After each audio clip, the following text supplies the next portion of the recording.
বন্ধ বারাসত ওভারব্রিজ। শনিবার থেকেই সোমবার ভোর রাত ৩টে পর্যন্ত বন্ধ থাকবে সমস্ত যানবাহন।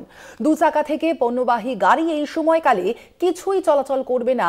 আগামী ২০ সপ্তাহ সমস্ত বিষয় খতিয়ে দেখে বিকল্প পথে যান চলাচলের ব্যবস্থা ইতিমধ্যেই করা হয়েছে প্রশাসনের পক্ষ থেকে, অর্থাৎ যেন সমস্যায় না পড়তে হয় নিত্যযাত্রীদের এবং একই সঙ্গে যান চলাচল যেন স্বাভাবিক থাকে, সেই কারণেই কিন্তু বিকল্প ব্যবস্থাও ইতিমধ্যেই করা হয়েছে প্রশাসনের পক্ষ থেকে। আপনাদের জানিয়ে রাখি, বন্ধ বারাসত ওভারব্রিজ। আজ থেকে সোমবার ভোর রাত ৩টে পর্যন্ত বন্ধ থাকবে সমস্ত যানবাহন। আমরা আরো বিস্তারিত জানবো। আমাদের সঙ্গে সরাসরি রয়েছেন বারাসত থেকে আমাদের প্রতিনিধি ভক্তি দে। ভক্তি, যে বিষয়টি জানতে চাইবো মূলত কি কারণে এই যান চলাচল বন্ধ থাকবে এবং তার পাশাপাশি জানতে চাইবো যে এর পরিপ্রেক্ষিতে যান চলাচল যেন স্বাভাবিক থাকে, কোনো যাতে সমস্যা না হয় নিত্যযাত্রীদের, তার জন্য কি কি বিকল্প ব্যবস্থা করা হয়েছে প্রশাসনের পক্ষ থেকে। দেখো স্বর্ণালী, তোমায় প্রথমে বলি যে মূলত বারাসাত যে ব্রিজ, এই ব্রিজটি কিন্তু বলা যায় বারাসাতের লাইফ লাইন। এই ব্রিজ দুটো ভাগে ভাগ হয়েছে, একটি কলোনি মোড়, অপরটি চাপাডালি। এই বারাসাত শহরকে ব্রিজটি কিন্তু একত্রে বেঁধে রেখেছে। সেই ব্রিজের সংস্করণ হবে, কেননা দীর্ঘদিন ধরে ব্রিজের করুণ অবস্থা, গার্ডার নষ্ট হয়ে গেছে, যে কোনো মুহূর্তে বিপদ আসতে পারে। এটা কিন্তু সমীক্ষা করে কিন্তু বলেছিলেন যে পিডব্লিউডি, যে ব্রিজকে মেরামত না করলে ভারী যানবাহন চললে যে কোনো মুহূর্তে দুর্ঘটনা ঘটতে পারে।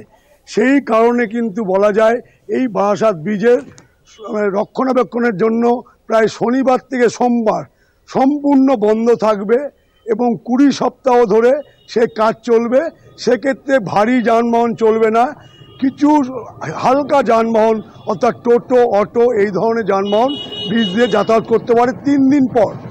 এই ৩ দিনের মধ্যে যে রুটগুলো ব্যবহার করা হবে তা কিন্তু বারাসাতে একটি কলোনি মোড়, একটি চাপাডালি, এই দুটো রাস্তা কিন্তু যদি বন্ধ করে দেয় বারাসাত কিন্তু স্তব্ধ হয়ে যাবে।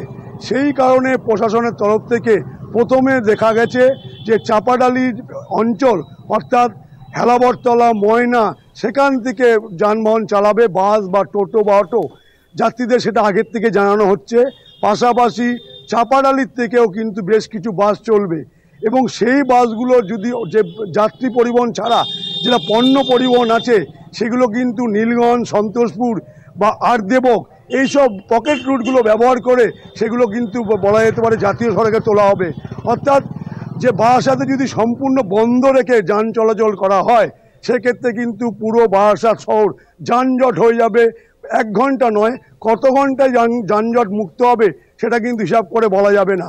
যে কারণে সামনে মাধ্যমিক, উচ্চ মাধ্যমিক, পাশাপাশি এই যে বারাসাত শহর দিয়ে উত্তরবঙ্গে যাওয়ার একমাত্র রাস্তা, এই রাস্তা দিয়ে প্রচুর মানুষ বিমান ধরতে যায়। সেই রাস্তা দিয়ে যে বিমান যখন ধরতে যাবে, এই যানজট থাকলে অধিকাংশ মানুষের বিমান কিন্তু বাতিল হবে বা মিস হবে। সেই কারণে কিন্তু একাধিকবার জেলা পুলিশ বিভিন্ন দপ্তরের সাথে বৈঠক করে তারা একটা রুটিন বা একটা ম্যাপ তৈরি করেছে। সেই ম্যাপ থেকে পরিষ্কার হেলাবরতলা, কলোনি মোড়, চাপাডালি, ডাকবাংলো বিভিন্ন জায়গার থেকে পকেট রুটে গাড়ি চালাবে এবং যাত্রী পরিবহনের ক্ষেত্রে মানুষকে একটু ঘুর পথে যেতে হলেও তারা কিন্তু নিশ্চিন্ত যেতে পারবে। কেননা এই চাপাডালির পর একটা রাস্তাও নেই যে অন্য রাস্তাতে ডাকবাংলো আসা যায় কিংবা কলোনি মোড়ে আসা যায়। সেক্ষেত্রে সন্ধানী অর্থাৎ ১১ নম্বর রেলগেটের একটি ছোট্ট রাস্তা আছে, সেই রাস্তা দিয়ে চাইছে পুলিশ যে বা বলা যেতে পারে পিডব্লিউডি যে ওই রাস্তা দিয়ে কিছু অধিকাংশ ছোট গাড়ি তারা বের করবে। অর্থাৎ এই ব্রিজ বন্ধের ফলে মানুষ কিন্তু একটু নাজেহাল হবে, কিন্তু প্রশাসন চাইছে যত তাড়াতাড়ি এই গাড়িগুলোকে বারাসাতের বুক থেকে সরানো যায় তার জন্য ৬টি বিকল্প রাস্তা তারা ব্যবহার করবে। কিন্তু দেখার বিষয় আগামীকাল সকাল থেকে কী রূপ নেয় বারাসাতে, তার দিকে তাকিয়ে আছে বারাসাতবাসী এবং সমগ্র অঞ্চলের বাসিন্দারা। অবশ্যই আমাদেরও নজর থাকবে প্রশাসনের পক্ষ থেকে যে বিকল্প পথ নেওয়া হয়েছে সেই পথে যান চলাচল কতটা স্বাভাবিক থাকে। আপাতত ধন্যবাদ তোমায়। আমরা কথা বলছিলাম, আমাদের সঙ্গে সরাসরি বারাসাত থেকে ছিলেন আমাদের প্রতিনিধি ভক্তি দে।